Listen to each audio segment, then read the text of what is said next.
Badminton के साथ आपकी शुरुआत हुई, वो किस उम्र के थे आप और कहाँ आपने खेलना शुरू किया?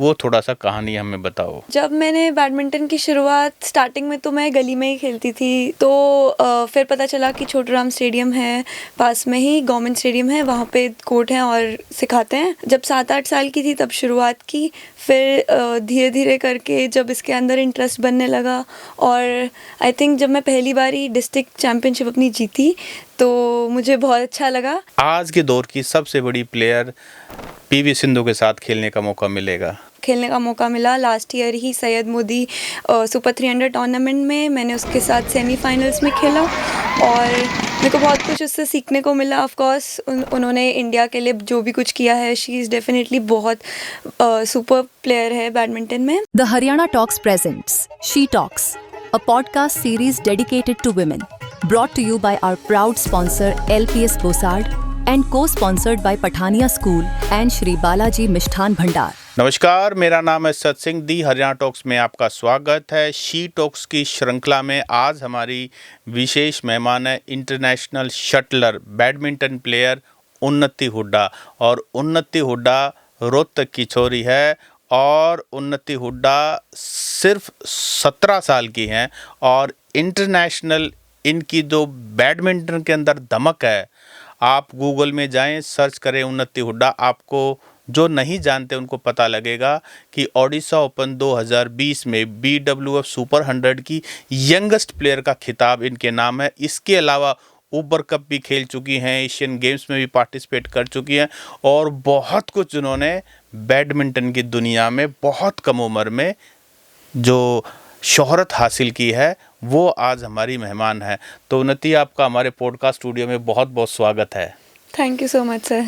अच्छा उन्नति, ये बताइए, वैसे मैं पर्सनली तो आपको बहुत छोटे थे, आप तब से जानता हूँ, लेकिन हमारे दर्शकों के लिए आपके बारे में, आप जो बैडमिंटन के साथ आपकी शुरुआत हुई, वो किस उम्र के थे आप और कहाँ आपने खेलना शुरू किया? वो थोड़ा-सा कहानी हमें बताओ। हाँ, जब मैंने बैडमिंटन की शुरुआत स्टार्टिंग में तो मैं गली में ही खेलती थी, ऐसे ही जब बहुत छोटी थी 7-8 साल की, तो फिर मैंने बैडमिंटन में मेरे को बहुत बहुत अच्छा लगता था। पापा के साथ गली में खेलती थी, फ्रेंड्स के जो कॉलोनी के लोग थे उनके साथ खेलती थी। तो फिर पता चला कि छोटूराम स्टेडियम है, पास में ही गवर्नमेंट स्टेडियम है, वहाँ पे कोर्ट हैं और सिखाते हैं। तो पापा ने वहाँ पे लेके गए एंड वहाँ से शुरुआत हुई मेरी बैडमिंटन की करियर की। स्टार्टिंग में जब मैं वहाँ पे गई तो तब तो ऐसे कुछ सोचा नहीं था कि ये करियर बनाएंगे ऐसे वगैरह। तब तो सिर्फ ऐसे ही कि बहुत ऐसे मज़ा आता था तो टाइम पास के लिए चले गए। फिटनेस भी होती थी। हाँ, फिटनेस भी होती रही। तो फिर जब 7-8 साल की थी तब शुरुआत की, फिर धीरे धीरे करके जब इसके अंदर इंटरेस्ट बनने लगा और आई थिंक जब मैं पहली बारी डिस्ट्रिक्ट चैम्पियनशिप अपनी जीती, तो मुझे बहुत अच्छा लगा। एंड फिर हमारे जो कोच थे प्रवेश सर, उन्होंने भी मेरे को बहुत हेल्प की है जहाँ तक भी मैं पहुँची हूँ। मेरा स्टार्ट भी वहीं से ही रहा है, तो या वहाँ से। तो जब जिस दिन आपने पहली बार रैकेट पकड़ा था, गली में खेले थे आप, और उसके बाद उस दिन सोचा था कि आज जो मैंने रैकेट पकड़ा है, ये मैं कभी आज के दौर की सबसे बड़ी प्लेयर पीवी सिंधु के साथ खेलने का मौका मिलेगा? हाँ, तब तो एक्चुअली नहीं सोचा था, बट या मैं बहुत लकी हूँ कि मेरे को उसके साथ खेलने का मौका मिला। लास्ट ईयर ही सैयद मोदी सुपर 300 टूर्नामेंट में मैंने उसके साथ सेमीफाइनल्स में खेला और मेरे को बहुत कुछ उससे सीखने को मिला। ऑफ कोर्स उन्होंने इंडिया के लिए जो भी कुछ किया है, शी इज़ डेफिनेटली बहुत सुपर प्लेयर है बैडमिंटन में। सो मुझे बहुत कुछ सीखने को मिला। हालांकि मैंने अपना बेस्ट देना ट्राई किया। लाइक फर्स्ट सेट में इट वाज ओवरऑल दोनों सेट में ही मैंने कम स्कोर पे हारी, लेकिन मेरे को सीखने को मिला लाइक कि मेरे को अपने क्या क्या गेम्स में इम्प्रूवमेंट करने की ज़रूरत है और जो उनका माइंडसेट है और जो उनका गेम प्ले है, उनसे मैं क्या चीज़ अपना सकती हूँ जो मैं अपने गेम प्ले में अडॉप्ट कर पाऊँ। पीवी सिंधु लेजेंडरी प्लेयर हैं और जैसा कि आप उनके साथ 2 सेट खेले, बेशक स्कोर कम रहा हो, पर मुझे तो लगता है कि जितनी बड़ी वो प्लेयर हैं, उनके सामने उनके साथ खेलने का मौका अपने आप में एक बड़ी बात है, अपने आप में एक अचीवमेंट है। क्योंकि पीवी सिंधु के मुकाबले आप बहुत कम आपकी एज है और अभी तो एक तरह से आपकी तो फ्लाइट टेक ऑफ हुई है, अभी तो आपने बहुत बुलंदियां हासिल करनी है। तो पीवी सिंधु से पर्सनली भी मिला मौका बातचीत करने का, कैसी हैं, कैसा नेचर है उनका, क्या वो आप जैसे यंगस्टर्स को मोटिवेट करती हैं या अपने आप चुपचाप ही रहती हैं? मैं पहली बार मैंने उनसे जेबीसी टूर्नामेंट होता है तो मैं वहाँ पे जेबीसी नेशनल्स में मेडल जीती थी, गोल्ड मेडल। उसके अंदर वो मेरे को प्राइज़ देने आई थी, फर्स्ट टाइम मैं उनसे तब मिली थी। And next time in 2022 I was selected for Uber cup. उसके अंदर मैं इंडियन टीम की पार्ट थी, तो PV Sindhu was leading the group. पहली बारी मेरी उनसे वहीं पे मुलाकात हुई and we went for a dinner. And उस टाइम पे मैं नॉनवेज नहीं खाती थी एंड हम डिनर पे बैठे थे सब लोग साथ में, पूरी इंडियन टीम, एंड सब ने अपना अपना ऑर्डर किया। मैंने उन्हें बताया मैं नॉनवेज नहीं खाती, फिर उन्होंने मुझे बोला कि नहीं नॉनवेज खाना मतलब खाना ही पड़ता है। मैं ये ऐसे मुझे मोटिवेट किया कि बहुत ज़रूरी है, बाहर आके वेज इतना नहीं मिलता। बट तो फिर even she dropped her food की लाइक कि नहीं मैं तभी खाऊंगी जब तुम खाओगे। मतलब उन्होंने मेरे को बोला कि तुम खाओ, एक बार ट्राई तो करके देखो। तो मैंने तब नहीं खाया, but now I have started eating non vegetarian as well. First मुलाकात मेरी वैसे थी एंड उस टूर्नामेंट में मैंने उनको लाइव खेलते हुए देखा, उनके साथ खेले और उनकी टीम में रही और बहुत कुछ सीखने को भी मिला। पीवी सिंधु के अलावा और कौन सी बड़े इंटरनेशनल प्लेयर्स हैं जिनसे आप मिले हो, पर्सनल इंटरेक्शन का मौका भी मिला है? क्योंकि आप इंडियन डेलीगेशन, इंडियन टीम जो स्क्वाड है उसका हिस्सा थे, यानी कि आपने वो आपकी जो जैकेट थी उसके पीछे INDIA लिखा हुआ था, यानी कि इंडिया लिखा हुआ था। कितना गर्व का पल था इंडिया, और फिर कौन कौन से बड़े प्लेयर से मिले हो? गर्व का तो बहुत पल था कि हाँ, मैं बहुत मतलब अपने आप में प्राउड फील कर रही थी कि हाँ कि मेरे को मौका मिला है लाइक जर्सी पहनने का। बहुत हैप्पी थी, एक्साइटेड थी, और जब फर्स्ट टाइम मुझे वो जर्सी मिली तो बहुत अच्छा लगा।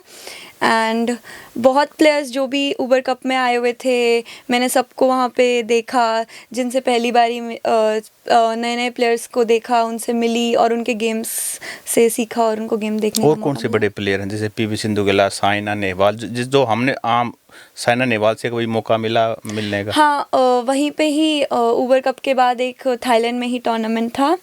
वहाँ पे साइना दीदी और उनके पापा भी आए हुए थे और नेक्स्ट टूर्नामेंट खेलने के लिए। तो वहीं पे ही मेरी फैमिली भी गई हुई थी, तो फिर वहाँ पे उनसे मिलने का मौका मिला था। एंड हमारे ऊबर कप के साथ साथ थॉमस कप भी होता है, तो वहाँ पे श्रीकांत भैया, प्रणॉय भैया, लक्ष्य सेन भैया, तो ये भैया सब लोग वहीं पे ही थे, तो उनके साथ भी टाइम स्पेंड किया। अच्छा ये बताइए, हमारी रोहतक की उन्नति हुड्डा क्या इंडिया में और इंटरनेशनली भी जो कोई भी बैडमिंटन के बारे में थोड़ी बहुत भी नॉलेज रखता है वो उन्नति हुड्डा नाम लेते ही पहचानता है? इतना तो मुकाम बना लिया आपने। हाँ, बट आई थिंक ये अभी शुरुआती है, अभी बहुत मेहनत करनी है और आगे जाना है। तो जानते हैं, मतलब लोग तो जानने लगे होंगे।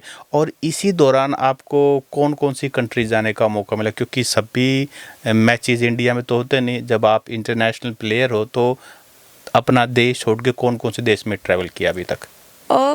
बहुत, आई थिंक 15+ ऐसे कंट्रीज़ हो गए होंगे, 17 ऐसे। And USA, Japan, Thailand, Malaysia, बहुत सारे हो गए हैं। तो क्या फ़र्क है अपने डोमेस्टिक खेलने में और इंटरनेशनल खेलने में? क्या प्रेशर ज़्यादा होता है या वहाँ का मतलब क्या चीज़ को डिफरेंट तो होता होगा ना?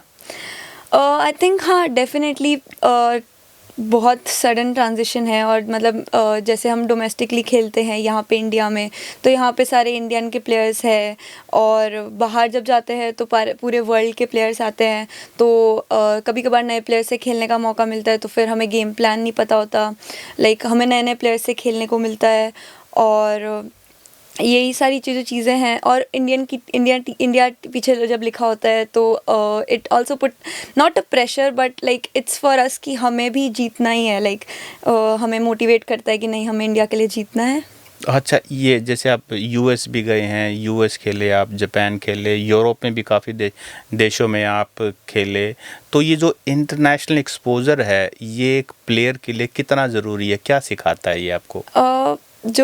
हम इंटरनेशनली खेलते हैं, जब हम स्टार्टिंग में जब मैं फर्स्ट टूर्नामेंट गई तो डेफिनेटली वहाँ पे मेरे को थोड़ा अलग मतलब नयापन लगा होगा, बट धीरे धीरे जब नए नए मैं नंबर ऑफ़ टूर्नामेंट्स मेरे बढ़ते गए कि मैंने इधर खेला तो फिर मेरे को मैं उस चीज़ में अडाप्ट जल्दी कर पाई। अभी जब खेलती हूँ तो ठीक है, मतलब इंटरनेशनल एक्सपीरियंस के साथ साथ कि गेम में भी हमारे में इम्प्रूवमेंट दिखती है।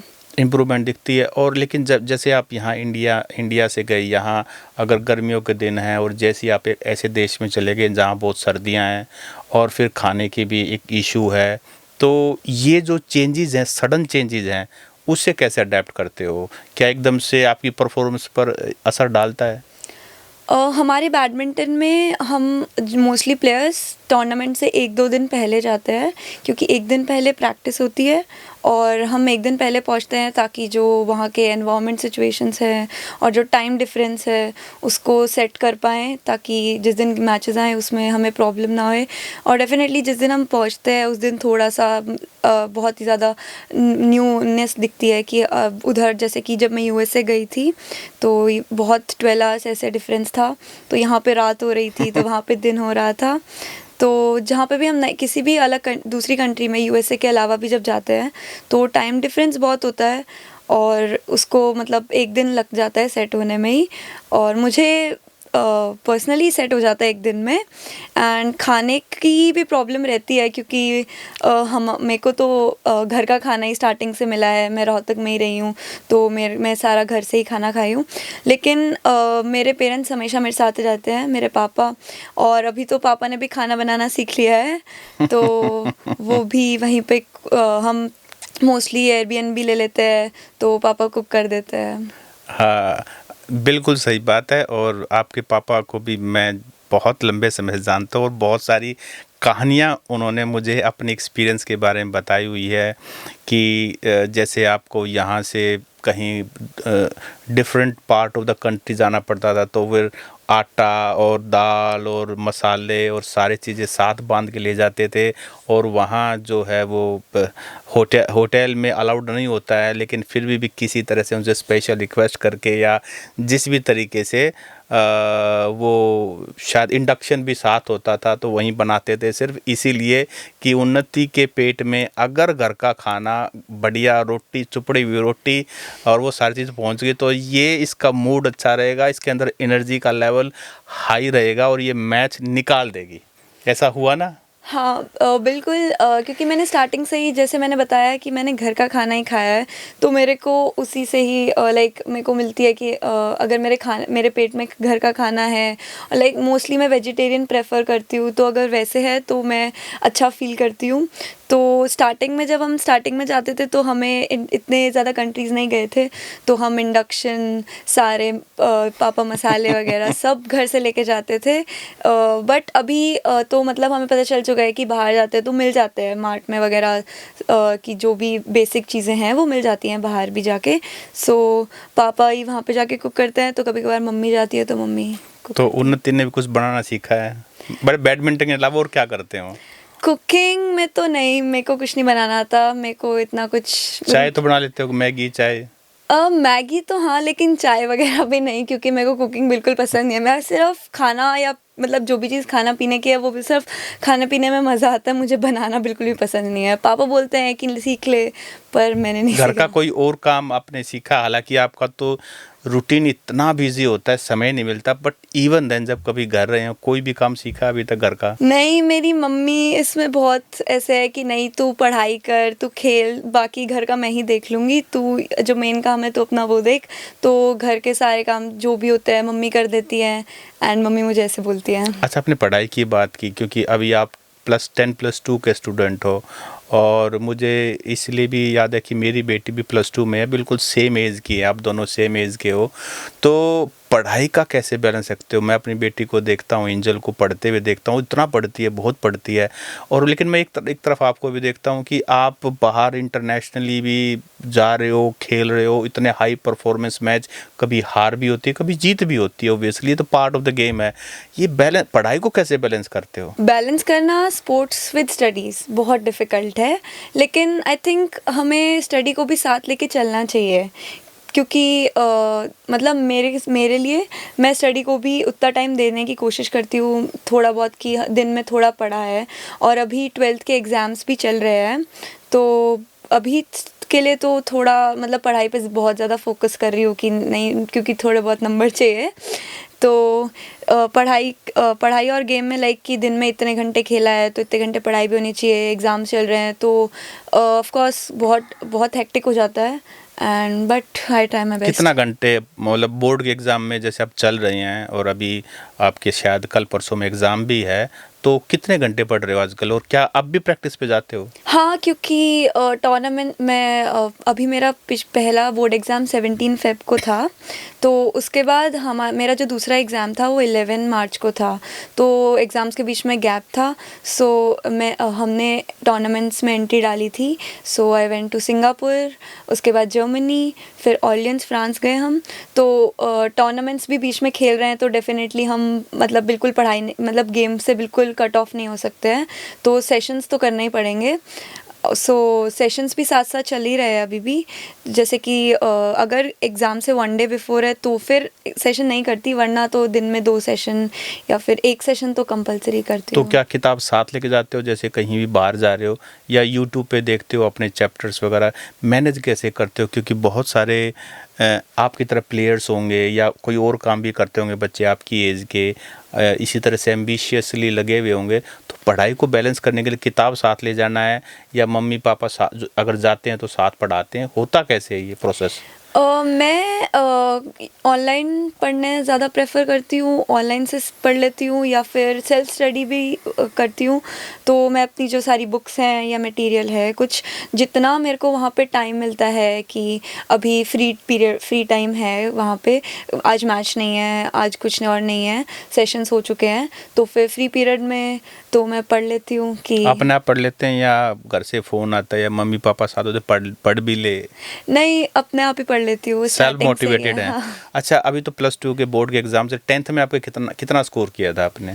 और 10th में मेरे 93 पॉइंट समथिंग परसेंटेज आई थी। अरे, पढ़ने वाले बच्चों के भी इतने आ रहे हैं और आप खेल भी रहे हैं और पढ़ रहे हैं, उनके भी इतने आ रहे हैं, तो यानी कि क्या ब्रेन शार्प है, या अब जो कुछ हो रहा है नेचुरली हो रहा है? आई थिंक स्टार्टिंग से ही मुझे पढ़ाई का शौक रहा है, जब से मैं छोटी थी। पढ़ाकू भी रहे हैं? नहीं, मेरे को ऐसे रहता था कि फर्स्ट आना है मुझे क्लास में, लाइक मुझे टॉप करना है। तो फिर स्टार्टिंग से ही मेरे को बहुत पढ़ाई का रहता था, नहीं मुझे अच्छा करना है। फिर जब धीरे धीरे जब 9th-10th में थोड़ा लाइक स्कूल से मैंने पहले मैं रेगुलर स्टूडेंट थी, तो अभी जाके मैंने 9th और 10th के बाद स्कूल से मतलब रेगुलर नहीं रही हूँ, तो ऑफलाइन ही पढ़ रही हूँ, जो भी कर रही हूँ खुद ही।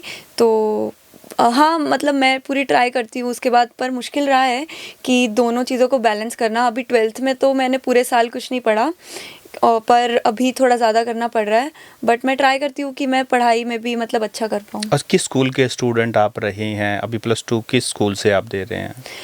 मैं स्टार्टिंग से ही, जब मैं केजी से स्टार्ट किया है, तब से ही मैं डीजीवी सीनियर सेकेंडरी स्कूल की स्टूडेंट रही हूँ, एंड उन्होंने बहुत हेल्प की है मेरे, मतलब जब भी मेरे को स्कूल से टूर्नामेंट जाना होता था तो स्कूल से लीव देने के लिए, एक्स्ट्रा क्लासेस देने के लिए, and they are very helpful. अच्छा, अभी +2 डीजीवी स्कूल से ही आप दे रहे हैं? हाँ। सीबीएसई बोर्ड स्कूल है ये। और इसके अलावा आपने जो समय बिताया छोटू राम जो एकेडमी थी, बैडमिंटन एकेडमी, वहाँ मैंने आपको कई साल खेलते हुए देखा। अभी तो आप इंटरनेशनल प्लेयर हो गए हो, तो मौका बहुत कम लग पाता है।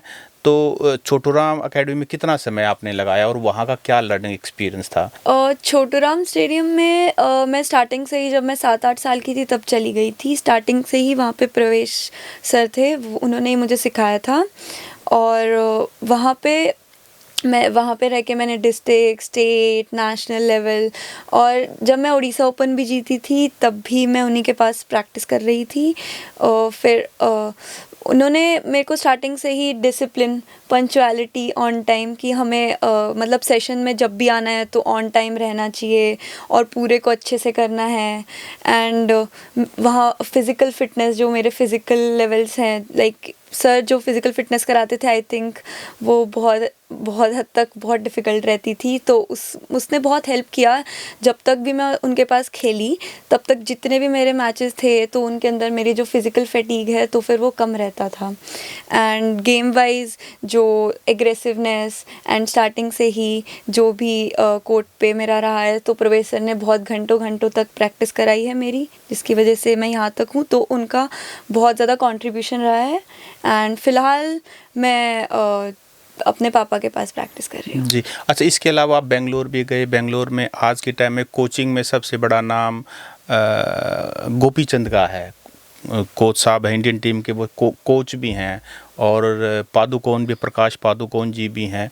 तो आपको क्या लगता है, आप इनके पास कोचिंग के लिए कभी गए हो? क्योंकि आप का लेवल इतना हो गया कि इनके पास तो कभी ना कभी आपको जाने का मौका मिला होगा वहाँ अकेडमी में। तो कैसा है वहाँ का लेवल, जो ट्रेनिंग का लेवल है?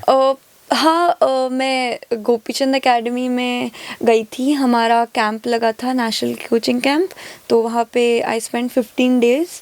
सो वहाँ से भी जो नई नई चीज़ें हैं मैंने उठाई और वहाँ पे सेशंस किए। गोपी सर ने भी कुछ जितना टाइम वो दे पाए उन्होंने मेरे सेशंस लिए वहाँ पे। गोपी सर कैसे हैं? बहुत ही, हमें तो कई बार उनके वो टीवी पर या सोशल मीडिया पर उनके इंटरव्यूज़ देखते हैं, बहुत ही प्यारे इंसान है, हमें तो प्यारे लगते हैं। बहुत ही इतने सुलझे हुए, इतने आराम से एक एक बात को समझाते हैं।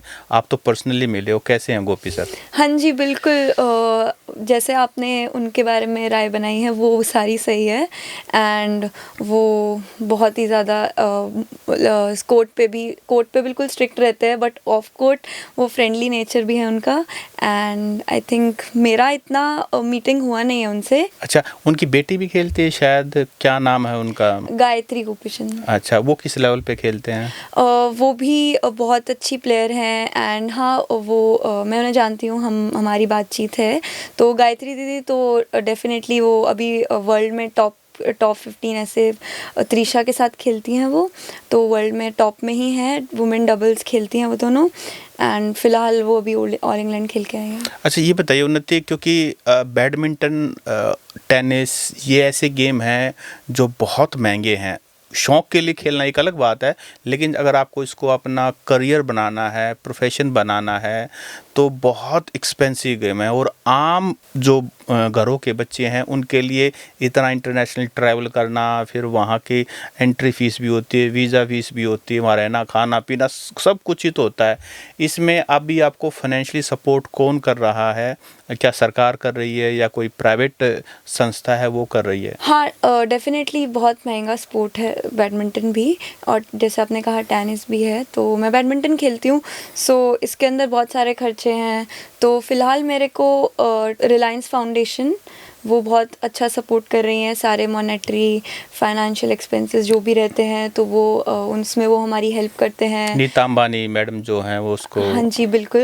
एंड उन्होंने हमारे रोहतक में ही, रिलायंस फाउंडेशन ने ही, उसके साथ साथ ही हमारे लिए physiotherapist, strength and conditioning trainers, तो वो सब भी भेज रखे हैं ताकि हमारी जो फिज़िकल एस्पेक्ट्स हैं उन पे भी ध्यान रखा जाए। और उसके साथ साथ न्यूट्रिशनिस्ट, साइकोलॉजिस्ट, वो सब वो प्रोवाइड करते हैं।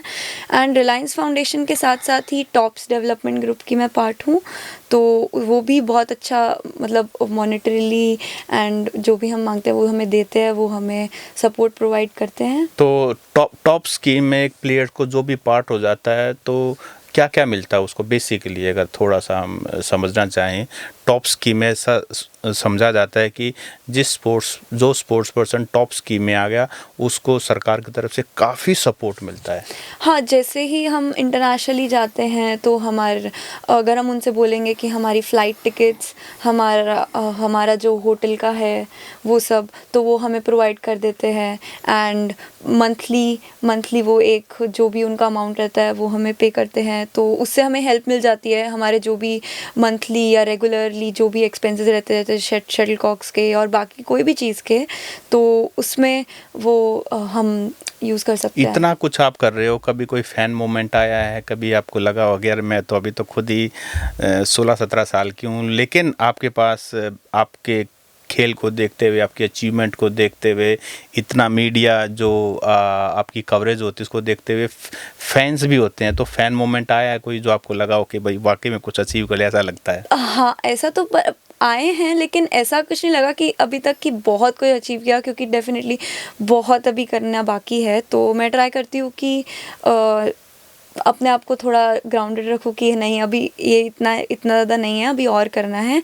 हाँ, फ़ैन मोमेंट्स लाइक कि छोटे छोटे बच्चे आते हैं जो स्टार्ट कर रहे होते हैं, वो ऑटोग्राफ मांगते हैं एंड पूछते हैं, तो थोड़ा सा प्राउड एंड हैप्पी फील होता है। अच्छा, बॉलीवुड किसी सेलिब्रिटी से अभी तक मिलने का मौका मिला है, या किसी से फ़ोन पे बात हुई हो, या किसी ने आपके सपोर्ट में ट्वीट किया हो, ऐसा कोई? क्योंकि ज़्यादातर आपकी कंसंट्रेशन तो खेल पे रहती है, चीज़ों पे अगर हुआ भी हो तो अब ध्यान नहीं रहता, बट कई बार कोई चीज़ दिमाग में रह जाती है। नहीं, ऐसा तो अभी तक याद नहीं। अच्छा, एक बार आप इंडियन प्राइम मिनिस्टर प्रधानमंत्री मोदी जी से मिले थे और मोदी साहब ने आपसे हरियाणा की बेटी, हरियाणा के मिट्टी में ऐसा क्या है, और आपने बहुत ही सटीक जवाब दिया था जो सोशल मीडिया पर, ट्विटर पर बहुत वायरल हुआ था। वो क्या एपिसोड था, थोड़ा सा बताओ। हाँ, सो जब हम ऊबर कप से खेल के आए थे तो थॉमस कप वाले जो विनर्स थे एंड हमने पार्टिसिपेट किया था उस टूर्नामेंट में, गर्ल्स टीम ने। सो उन्होंने हमें वहाँ पे फेलिसिटेशन प्रोग्राम में बुलाया था। सो उन्होंने मुझसे पूछा था कि हरियाणा में ऐसा क्या है कि बहुत सारे एमर्जिंग प्लेयर्स, बहुत सारे नए नए प्लेयर्स, अच्छे प्लेयर्स यहाँ की मिट्टी से निकलते हैं। सो आई गिव द आंसर कि जो यहाँ पे जो हमारा फूड है, मतलब दूध दही, जो स्ट्रॉन्ग डाइट है जो यहाँ पे पहलवान बेसिकली जो लेते हैं, तो उसके कारण हो सकता है। और दूसरा, मेहनत का तो कोई सब्स्टिट्यूट है ही नहीं, तो डेफिनेटली मेहनत तो अपनी जगह पे रखी है। बिल्कुल, दूध दही का खाना, ऐसा मेरा हरियाणा। लेकिन आप स्पोर्ट्स प्लेयर हो और आपको तो ये आइडिया है ही, क्योंकि आप खुद ये कर रहे हो कि अगर आपको स्पोर्ट्स में अचीव करना है, सिर्फ दूध दही से बात नहीं बनेगी, आपको प्रोटीन भी खाना पड़ेगा, एक बैलेंस डाइट भी खानी पड़ेगी। तो एक इंटरनेशनल बैडमिंटन प्लेयर की यूजुअली क्या डाइट रहती है? जो मेरी न्यूट्रिशनिस्ट हैं वो मुझे बताती हैं कि पूरे डे का प्लान है, वो हमसे पूछते हैं। सो मैं उन्हें बताती हूँ, तो उसके हिसाब से जो मेरा डाइट प्लान बनता है मैं उसी को फॉलो करती हूँ कि डाइट में फाइबर, प्रोटीन, मिनरल्स, सबकी मतलब जो बिल्कुल बैलेंस डाइट है वो सारी मात्राओं में पूरी हो रही है या फिर नहीं, वो पूरा ट्राई करती हैं एंड मैं उसको फॉलो करती हूँ। तो जैसे रूटीन में क्या होता है, जैसे खाने में कुछ एक चीज़ों का आप नाम ले सको कि एक बैलेंस डाइट, एक प्लेयर की इतनी एनर्जी बर्न होती है तो उसमें ये इतना तो डाइट आपको लेना ही लेना है ताकि आप दोबारा से रिचार्ज होकर नेक्स्ट डे के लिए तैयार हो सको। मैं हफ्ते में एक बार ही नॉनवेज खाती हूँ अभी फ़िलहाल, और क्योंकि मैंने पहले स्टार्टिंग से ज़्यादा खाया नहीं है, तो मैं भी ज़्यादा अचानक से ज़्यादा नहीं खा पा रही हूँ। तो हफ्ते में एक बार ही नॉनवेज, एंड रोज़ daily paneer, like 1 bowl paneer खाना कंपलसरी है ताकि प्रोटीन आ पाए शरीर में। एंड रोटी, सब्ज़ी एंड सैलड, और मॉर्निंग में लाइक आई ईट दाल का चीला and oats with milk and with some dry fruits. अच्छा, बहुत बार ऐसा होता है कि आपको बैक टू बैक मैचेस खेलने पड़ते हैं, बहुत कम समय होता है और दोबारा से रिचार्ज करना आप अपनी बॉडी को, तो उस समय क्या करते हैं? ऐसे क्या, कौन सी डाइट लेते हैं कि पेट पे हैवी भी ना हो क्योंकि खेलना है, लेकिन एनर्जी भी आ जाए? I think first of all तो वाटर ही, मतलब जितने हम, अगर कोई मैच ख़त्म हुआ है तो जो भी चीज़ ड्रेन आउट हुई है तो उसको सारा वापस लेने के लिए वाटर इंटेंट ज़्यादा लेती हूँ। और जो थोड़ा क्विक एनर्जी, लाइक कि लेस शुगर में आए, जैसे कि थोड़ा बनाना या थोड़ा सा कुछ छोटा मोटा खा लिया, थोड़ा कार्बोहाइड्रेट भी प्रोवाइड करे तो वैसे कुछ ले लिया, या फिर जो भी जो सप्लीमेंट्स प्रोवाइडेड रहते हैं वो। चॉकलेट वगैरह भी कई बार होता है, चॉकलेट काम करती हैं? हाँ, वो लाइक मैच के ड्यूरिंग द मैच इंटरवल्स के बीच में, तो आई समटाइम्स ईट चॉकलेट। अच्छा, मुझे बताइए कि जब आप खेल रहे होते हैं अपोनेंट के सामने, तो पीछे एक व्यक्ति बैठा होता है जो आपको गाइड कर रहा होता है, उसका क्या रोल रहता है? मोस्ट ऑफ द केसेस आपके पापा बैठते हैं, पहले कोच साहब भी बैठते थे, परवेज सर भी बैठते थे, तो जो पीछे बैठता है उसका रोल क्या रहता है? वो कितना इम्पोर्टेंट है वो? बहुत इम्पॉर्टेंट है बैडमिंटन में, लाइक जैसे हमें कोच हर पॉइंट पे बता सकता है, और जब इंटरवल रहता है तो इंटरवल में भी वो पूरा हमें गाइड करता है, ऐसे ऐसे करो, ये हमने गलत किया है, इसको सही करो। एंड मेरे लिए तो खासकर मेरे पीछे पापा बैठते हैं, तो फिर मेरे को ऐसे रहता है कि वो मुझे बता रहे हैं तो वी हैव टू लाइक, हमें उन पे ट्रस्ट, जो वो हमें बात बताते हैं हमें उस पर ब्लाइंड ट्रस्ट करना पड़ेगा कि जो वो बता रहे हैं वो सही बता रहे हैं, हमें वही करना है। So I try to do the same जो वो बताते हैं, तो मैं वो ट्राई करती हूँ, क्योंकि अगर हम अपना थोड़ा चेंज लाएंगे, अपने से सोचेंगे, तो फिर दोनों चीज़ें कंबाइन होके तो फिर हो सकता है कि मिस्टेक्स हो जाए मैच में। तो वो जो पीछे बैठे रहते हैं वो पूरे मैच को देखते हैं, पूरे रैली को देखते हैं, तो वो एनालाइज करके जो हमें बताते हैं हम ट्राई करते हैं कि वो हम यूज़ करें। अच्छा, ये बताइए कि एक बैडमिंटन प्लेयर का जिस लेवल पे आप गए हैं, मेंटली टफ होना कितना इम्पोर्टेंट है? और जैसे कहते हैं कि मतलब बैडमिंटन के लिए स्ट्रेंथ के अलावा, फिजिकली टफनेस के अलावा मेंटल टफनेस कितना ज़रूरी है और कैसे रोल प्ले करता है वो? जितना फिज़िकल टफनेस इम्पॉर्टेंट है उतना ही मेंटल टफनेस भी इम्पॉर्टेंट है, क्योंकि अगर मैच में हम थोड़ा पीछे हैं, अगर हम मेंटली टफ हैं कि नहीं कोई बात नहीं, कि इतनी लीड है, अभी 18-10 हुआ है तो हमें गेम नहीं छोड़ना, हमें शटल उस पॉइंट तक नहीं छोड़नी चाहिए जब तक वो लास्ट शटल एंड नहीं हो जाती, लाइक 21st पॉइंट की एंड, तो हमें तब तक पूरा अपना देना चाहिए, even if the score is जो भी है हमें अपना फुल देना है। And mentally we have to be confident, like not to be over confident but to be over confidence. हमें फ़र्क पता होना चाहिए कि मतलब कॉन्फिडेंट है तो फिर अच्छा है, ये हमें हेल्प करेगा, और ऐसे ही। जी, तो ऐसा कोई आपको पल याद है कि आपको लगा हो कि मतलब 18-19 पे चले गए हों और फिर आपने उस गेम को पूरा, जो है ना, आप 10-11 पे थे और एक एक करके पॉइंट लेते गए और वो मैच जीत गए? ऐसे कोई आए हैं कभी कि स्कोर में काफ़ी डिफरेंस रहा और फिर आपने गेम को घुमाया हो? हाँ, ऐसे रहे हैं, कुछ गेम रहे हैं ऐसे जिसमें थोड़ा लाइक बहुत ज़्यादा गैप है लीड में एंड मैं ट्रेल कर रही हूँ, जिसमें मैंने मैच निकाला है। तो जब फर्स्ट टाइम मैंने लाइक जो सब लोग बोलते हैं मुझे, और जो सबसे ज़्यादा था वो खेलो इंडिया में ही था। लाइक खेलो इंडिया में I was trailing 18-11, know like हाँ 18-8, 18-9 ऐसे ट्रेल कर रही थी। तस्नीम मीर के अगेंस्ट मैच था वो, तो फाइनल मैच था। फर्स्ट सेट मतलब मैं ऑलरेडी हार चुकी थी बहुत 10-11 पे ही, I don't remember the exact score, but हाँ सेकंड सेट में मैं बहुत पीछे थी। सो पापा ने बोला लाइक कि कम ऑन, एक मतलब 10 तो बनाओ पहले, तो ऐसे करके तो फिर मेरा एक पॉइंट आया। फिर ऐसे एक एक करके फिर कॉन्फिडेंस आने लगा मैच में, रैली टू रैली मेरा हाथ सेट हो गया, और जो मैं मिस्टेक्स कर रही थी मैंने सोचा कि एक भी पॉइंट नहीं देना। सो धीरे धीरे करके वो कब 20 ऑल पे पहुंच गया पता ही नहीं चला। और फिर थर्ड सेट में निकाल ली। ऐसे ही फिनलैंड में भी एक बारी मैच था, मेरा एक ब्राज़ील की कोई प्लेयर थी, मैं सेकंड सेट में ट्रेल कर रही थी। फिर ट्रेल करके मैं 20 ऑल तक लाई 2013 से, लेकिन फिर मैं हार गई। लेकिन हाँ ऐसे कुछ मोमेंट्स रहे हैं जो इस तरह से, मतलब ये मेंटली टफनेस की एक वो है कि अगर आप मेंटली टफ हो, हारी हुई बाजी को भी जीत सकते हो, इस तरह से हो सकता है। अच्छा, मैंने आपके मैचेस बहुत क्लोजली देखे हैं, फॉलो किए हैं, बहुत सारे मैच देखे हैं। तो यूजुअली जो लड़कियां होती हैं जो बैडमिंटन खेलती हैं वो स्कर्ट पहनती हैं, लेकिन मैंने ज़्यादातर आपको देखा है कि आप निक्कर पहनते हैं। ये भी कोई वो है कि मतलब क्या कोई लकी चार्म है या आपकी आदत ऐसी है? नहीं, लकी चार्म तो नहीं, लाइक हाँ स्टार्टिंग से ही वही पहना है, तो फिर कभी चेंज करने का सोचा नहीं है, मतलब सोचा नहीं, तो जैसे जो चल रहा है वो स्टार्टिंग से ही सेट है, तो फिर चेंज नहीं किया। अच्छा, बाल भी बहुत छोटे हैं, इनके पीछे क्या कहानी है? लड़की 17 साल की लड़की है, लंबे बाल, मेकअप, लेकिन आप में दोनों दोनों कोई सी चीज़ नहीं करते, मन नहीं करते या खेल में समय ही नहीं मिलता? आई थिंक वो स्टार्टिंग से जब हम छोटूराम स्टेडियम में थे तो प्रवेश सर के पास खेलते थे, तो वो स्टार्टिंग से ही उन्होंने ऐसे बना रखा है कि बाल छोटे होने चाहिए। तब हम बहुत छोटे थे हालांकि, तो बाल छोटे रहने चाहिए बच्चों के ऐसे। तो फिर स्टार्टिंग में तो मैं लाइक इतनी सी छोटी सी चोटी बना के आती थी, तब तो मैंने कुछ, बट लेकिन जब मैं डिस्ट्रिक्ट जीती और ऐसे, तो सर ने पापा को भी बोला, तो मेरे भी बिल्कुल बॉय, मतलब ऐसे नॉर्मल बिल्कुल बॉय कट टाइप कर दिए। तो मेरे को बहुत बुरा लगा स्टार्टिंग में तो कि नहीं, मेरे को भी बड़े बाल रखने हैं, मुझे स्टार्टिंग से ही शौक था। लेकिन ठीक है, मैंने कोई बात नहीं, बाद में बढ़ा लेंगे। तो ऐसे करके फिर जब तक प्रवेश सर के पास थी, हालांकि प्रवेश सर के पास ही थी थोड़े टाइम पहले तक ही, कुछ सालों तक, तो जब प्रवेश सर को छोड़ा, अभी ज़्यादा टाइम नहीं हुआ है, तो तब तक छोटे बाल ही रहे हैं।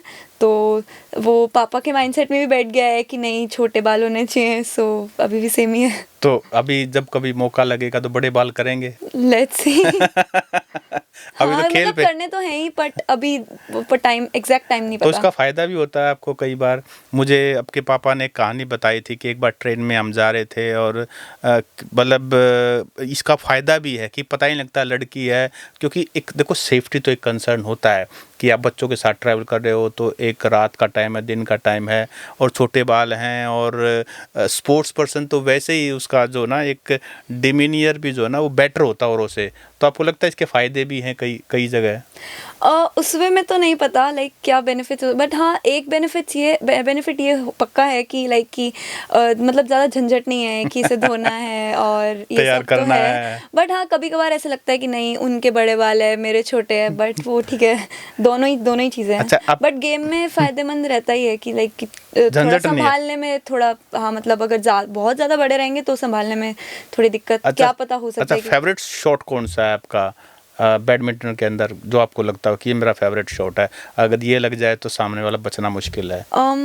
आई थिंक मेरे को मेरा थोड़ा अटैकिंग स्टाइल है, तो अटैक कहूँगी मैं।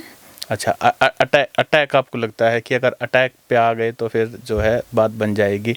अच्छा, इंटरनेशनली आपके खेल में आपका बेस्ट प्लेयर कौन है, जिसको आप मानते हो कि हाँ वो प्लेयर है, उसका खेल का तरीका और उसका जिस तरह से वो सारे वो करते हैं वो बेस्ट है? इंटरनेशनली कोई भी हो सकता है, मेल फीमेल कोई भी हो सकता है। हाँ लाइक बहुत सारे हैं। मेरा ऐसे स्टार्टिंग से ही रहा है कि मेरा एक कोई पर्टिकुलर वो लाइक फेवरेट प्लेयर नहीं रहा है।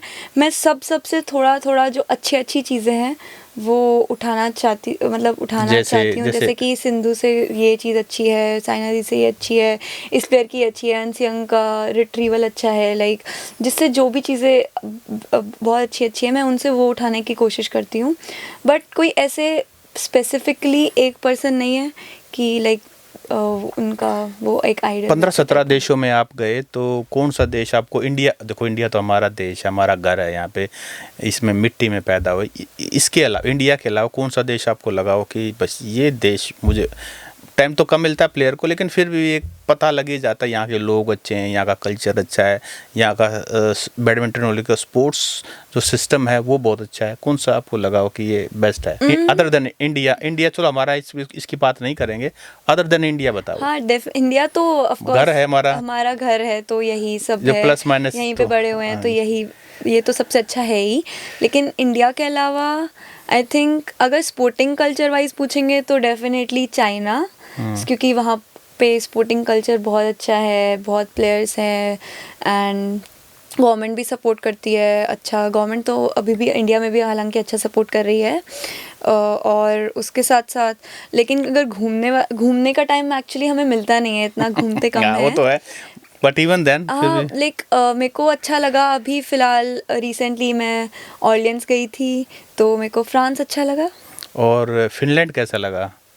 फ़िनलैंड भी अच्छा है। फ़िनलैंड बहुत शांत देश था, वहाँ पे जो लोग हैं वेलकमिंग थे, हेल्पफुल थे एंड हाँ अच्छा है। इस दौरान कभी किसी स्ट्रेंजर ने मदद की, कभी कोई ऐसा घटना याद आ रही है कि ज़रूरत तो पड़ी जाती इंटरनेशनली, कभी कोई ऐसा हो, कोई आपको ऐसी घटना याद आ रही है? हाँ, हर जगह मतलब हम जब जाते हैं तो जो लैंग्वेज बैरियर्स हैं लाइक कुछ देशों में जापान जैसे और जर्मनी और बहुत और भी हैं जिनमें उनको इंग्लिश की जो लोग इंग्लिश नहीं बोल पाते, जो नॉर्मल सिटीजन्स हैं वो वगैरह, तो फिर हम उन तो कम्युनिकेशन का थोड़ा बैरियर रहता है कि वो हम जो बोलना चाह रहे हैं वो उन्हें समझ नहीं आ रहा, जो वो बोल रहे हैं हम उन्हें समझ नहीं पा रहे। तो हमें अगर रास्ता पूछना हो लाइक कि हमें ट्रेन की टिकट लेनी है इधर से उधर जाने के लिए, तो फिर उसमें थोड़ा प्रॉब्लम आता है क्योंकि ट्रांसलेशन हाँ, के लिए जी। ट्रांसलेटर और ये सब। तो उसमें लोग मदद कर देते हैं। हाँ लाइक लोग अपना मतलब पूरा देते हैं कि हेल्प कर पाएँ, लेकिन पर कभी कभार ऐसे रह जाता है कि लैंग्वेज की वजह से नहीं समझ आए, बट मतलब पीपल तो हर जगह के हेल्पफुल ही हैं। अच्छा, अब ओलंपिक्स जो नेक्स्ट ओलंपिक है 2028 में यूएस के अंदर होगा, तो उसको लेकर के उन्नति के क्या तैयारियां, क्या ड्रीम है, क्या एस्पिरेशंस हैं?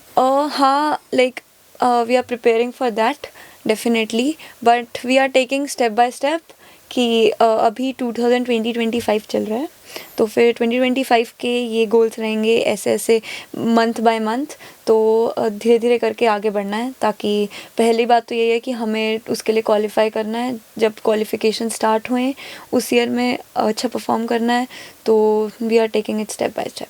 तो इस उन्नति को हम ओलंपिक खेलता हुआ देखेंगे 2028 में? थैंक यू, अगर thank you for the wishes, but हाँ मैं अपना पूरा ट्राई करूँगी कि काश मैं उसके लिए सेलेक्ट हो जाऊँ और मैं अपना फुल दूँगी।